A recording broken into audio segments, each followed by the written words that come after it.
So it's a pleasure to introduce Dr. Heather Cheng, who's a medical oncologist at the University of Washington and Fred Hutch.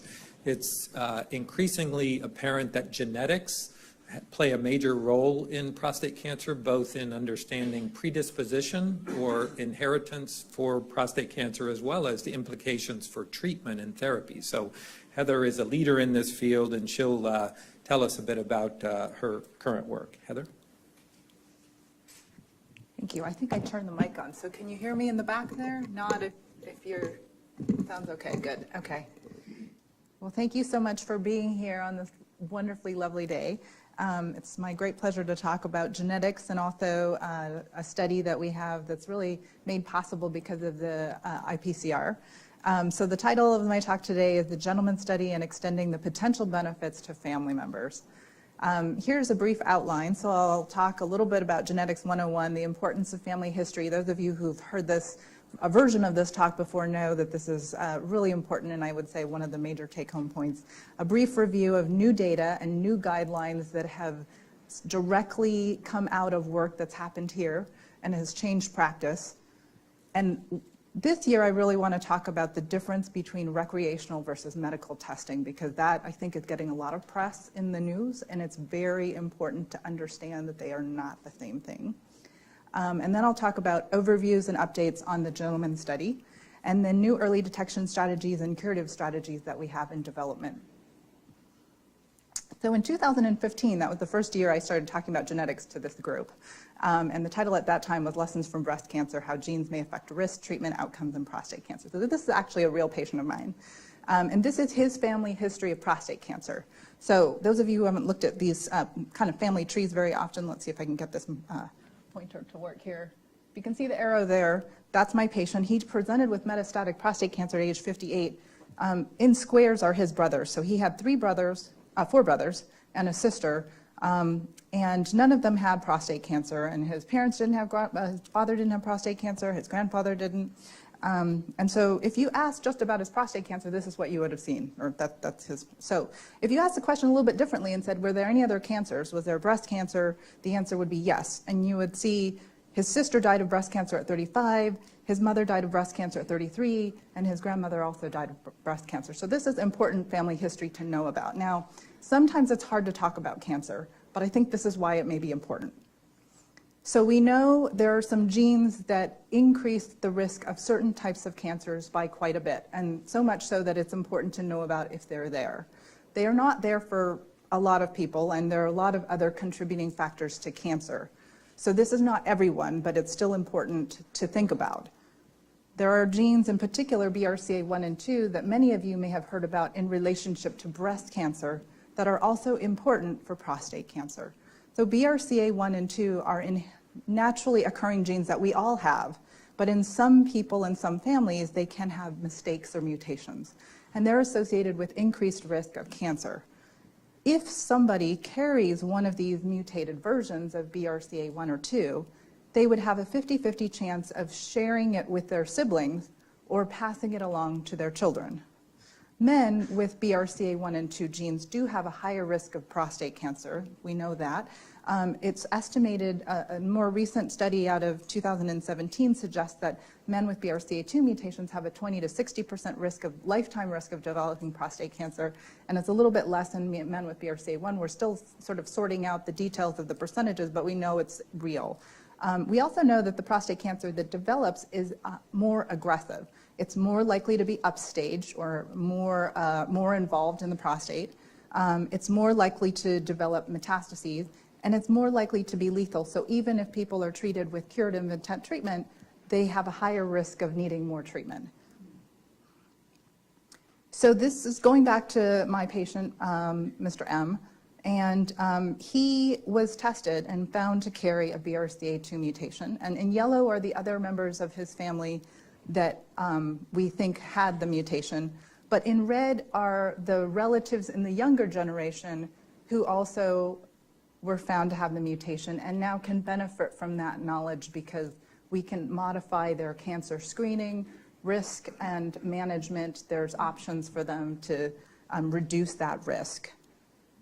I highlight here, because a lot of those guidelines are really focused on breast and ovarian cancer, is that there are these 5 nephews. So there's more, and I'm going to talk about what we're going to do for the men. So for you, I think today, what I'd like you to take home with is to know and to share your family history.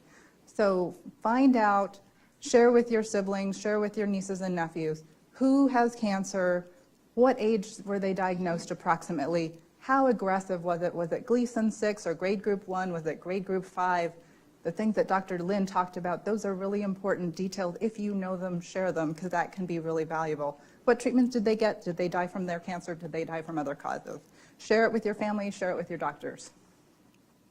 So in 2016, and those of you who heard this talk before know this was really exciting. This kind of really shifted the field a lot. And this was work that was really led by us here in Seattle, Dr. Pritchard and Dr. Nelson and many collaborators. But we basically showed that in men who have metastatic prostate cancer, even if we don't know the family history, even if we don't look at their age that they're diagnosed, over 1 in 10 of them, almost 12%, have inherited cancer predisposition mutations or DNA repair mutation that we think fall into a category that's similar to BRCA2, what I just talked about.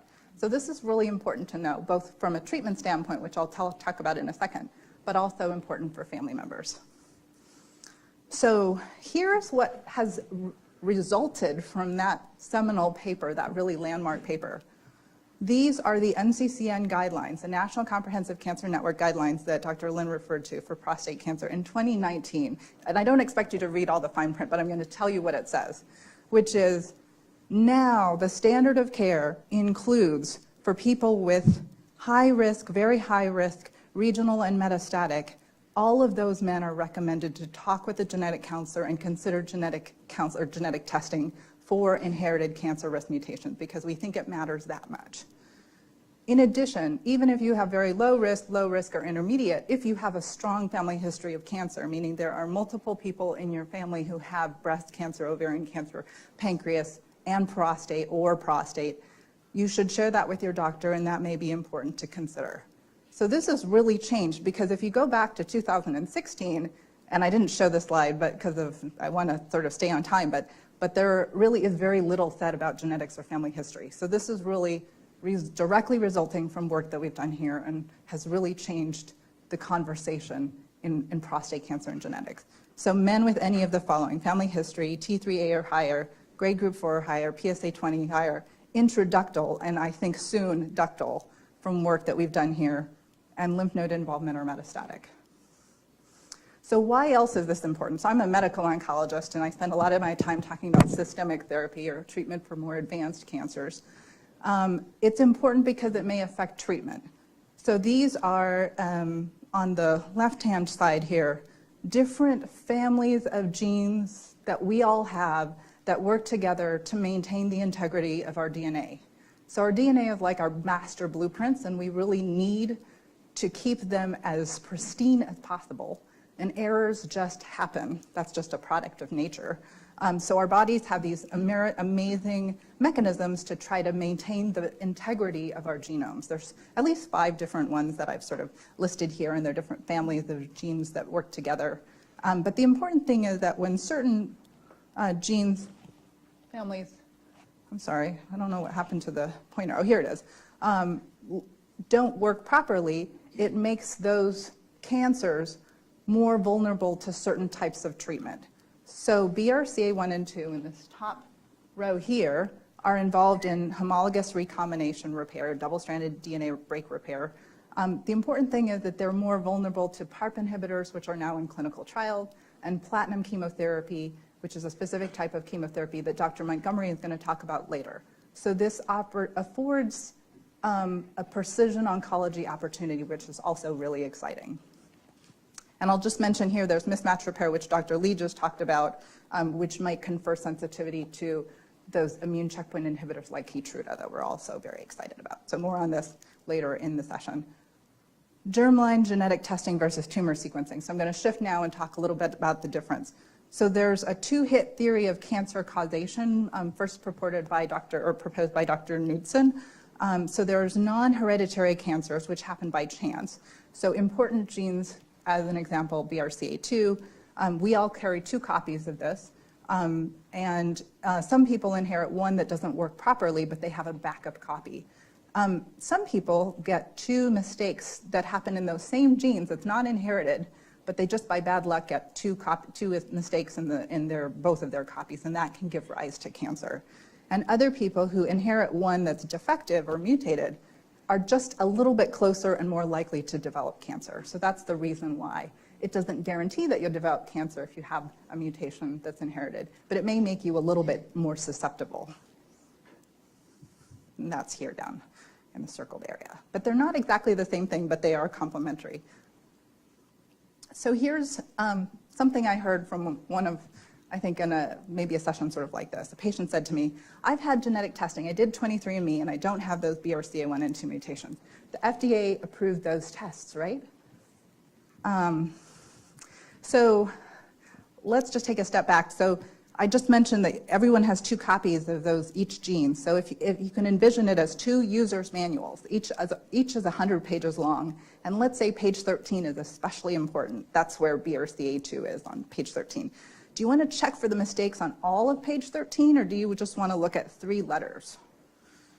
I think if it was a gene that was really important, you would want to look at the entire page. So the myth is that recreational testing is an adequate substitute for medically appropriate genetic testing. And that is a myth. So here is the danger. Inadequate testing may lead to false reassurance. So this is an article that came out in April, just maybe less than a month ago, in the New York Times. You can look at it. Don't count on 23andMe to detect most breast cancer or prostate, that's my addition, cancer risks, the study warns. So essentially, actually, a breast cancer oncologist, Dr. Munster at UCSF, mailed her saliva into this 23andMe company and got a negative result. She was relieved by that. She actually had a family history of cancer. And 2 years later, when she had medical testing, it came positive, back positive, because she had a different mutation than those 3 letters that are tested for on 23andMe. So I can't emphasize this enough. They are not the same thing. The FDA, here's a quote from one of our colleagues, the FDA should not have permitted this out-of-date approach to be used for medical purposes because it can be misleading and dangerous, and it's incomplete. It can cost testing, or incomplete testing can cost women their lives and cost men their lives as well. So just keep that in mind as we move forward. It's not to say you shouldn't do it for recreational purposes if you're interested, but it is recreational, not medical. Okay, so this is the Prostate Cancer Genetics Clinic and Pathway. We launched this in 2016. It's been really exciting. Some of you, I think, have met us in that clinic. I staff the clinic and we talk about genetics and treatment, clinical trial and research opportunities next up for patients and families. Genetic counselors are available and seen for every patient. And then we also incorporate urology involvement now with early detection screening and pathways for family members as well. Here's the gentleman study, which many of you may have heard of. This is really made possible because of the IPCR, and it's a really wonderful study that's been getting a lot of press, I think, nationally. So it stands for genetic testing for men with metastatic prostate cancer, and the objectives are to remove barriers and determine if this is an acceptable delivery mechanism for men and provide them critical information for their treatment and also for their family members. And our aim was to offer this testing, medical genetic, germline genetic testing to every man in the state of Washington and in the United States who didn't otherwise have access, or as a way to remove barriers, because there are a lot of barriers sometimes at different stages. It's knowledge, it's access, it's getting wait times to genetic counselors. Some people are fortunate to have all of those. For example, that's why we launched our genetics clinic, but many people don't have access, so we want to make sure they're aware. And so this is a way we can try to help disseminate that service. So it's web-based, it's patient-driven. You can get informed consent online. You fill out a survey with your family history, knowledge, and behavior and distress measures, and then some supporting medical data that we can provide assistance tracking down for you. And then patients are mailed a saliva kit, and the costs of the testing are covered by the study. And then they receive their results by email if there are no specific findings, with an invitation to follow up by phone. Or if they do need a discussion with a genetic counselor, they can do that by phone. And then we're inviting everybody in person to follow up as well. And then, of course, there may be cascade testing opportunities for relatives as in some cases, and opportunities for research and registry participation. So this is all intended to supplement rather than to replace existing frameworks. And it has been very successful and popular. So here's a shared vision of cascading impact and what I think, from my perspective, we could do. So 2 in 10 men with metastatic prostate cancer have DNA repair mutations that exist in their cancer. And those men have precision therapy opportunities for PARP inhibitors and platinum and things that you'll hear more about from Dr. Montgomery. Half of those men, 1 in 10 of them, carries an inherited DNA repair mutation. And actually, we can expand that now to say, in the localized high-risk disease setting or biochemical recurrence setting, there's more and more going to be opportunities for precision therapy. 50% of first-degree relatives, meaning children, siblings, may have the same inherited DNA repair mutation. For sisters and daughters, there are currently existing guidelines for tailored screening and risk reduction opportunities. For brothers and sons, we have a lot of room to improve, and we are working on that. So I think we're really leading in establishing clinical trials for neoadjuvant therapy, for screening for unaffected carriers, as part of our wellness clinic. And so all of that is sort of part and parcel of a bigger vision of how we help families. So here is, again, the current guidelines for early detection, 2019. If there is a known, and this is all new also, so if there's a known or suspected cancer susceptibility mutation, then now there's discussion about screening at age 40, and then a note that PSAs for 40-year-olds should be compared to other 40-year-olds and not drawn at an arbitrary cutoff. So we've got room to move and improve, but we're doing that every day. So thank you for your attention.